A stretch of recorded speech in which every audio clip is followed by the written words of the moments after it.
शिव गुरु भेजी दिहलन डलिया, हम कैसे के जयबै।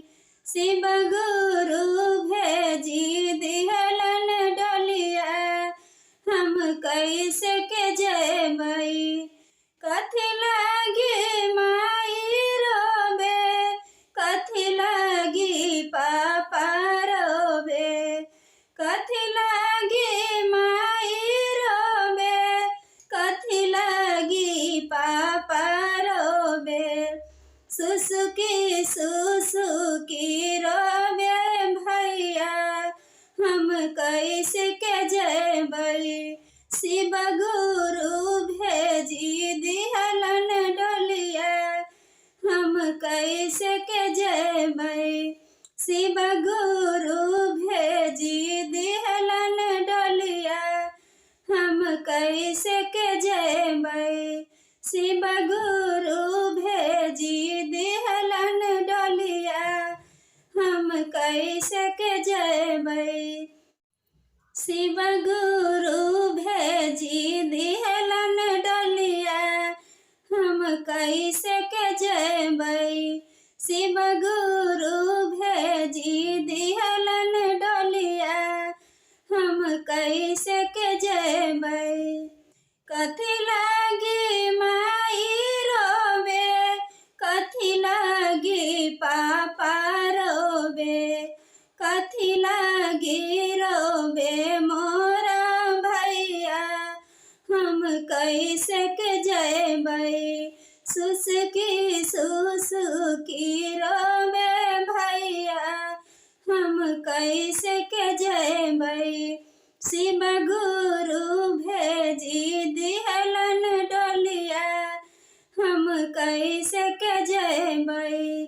शिव गुरु भेजी दिहलन डलिया, हम कैसे के जयबै। बेटी लागी माई रोबे, बेटी लागी पापा रोबे, राखी बंधवावेला मोर भैया, हम कैसे के जयबै।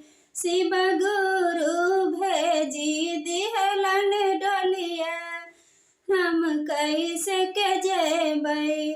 शिव गुरु भेजी दिहलन डलिया, हम कैसे के जयबै। कथी लागी सासु जी रोबे, कथी ला ससुर जी रोबे, कथी लागी सासु जी रोबे, कथी ला ससुर जी रोबे, कथी लागी रोबे मोरा बेटवा, हम कैसे के जयबै।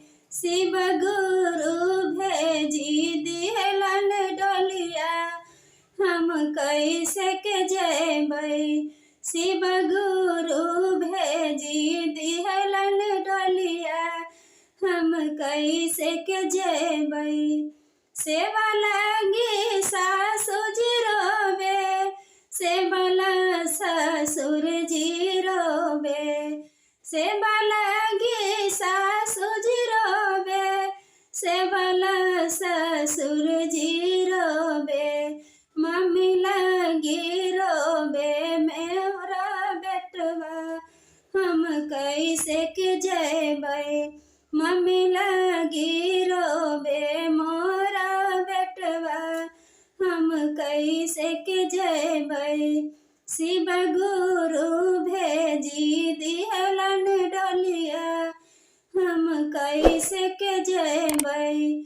शिव गुरु भेजी दिहलन डलिया, हम कैसे के जयबै।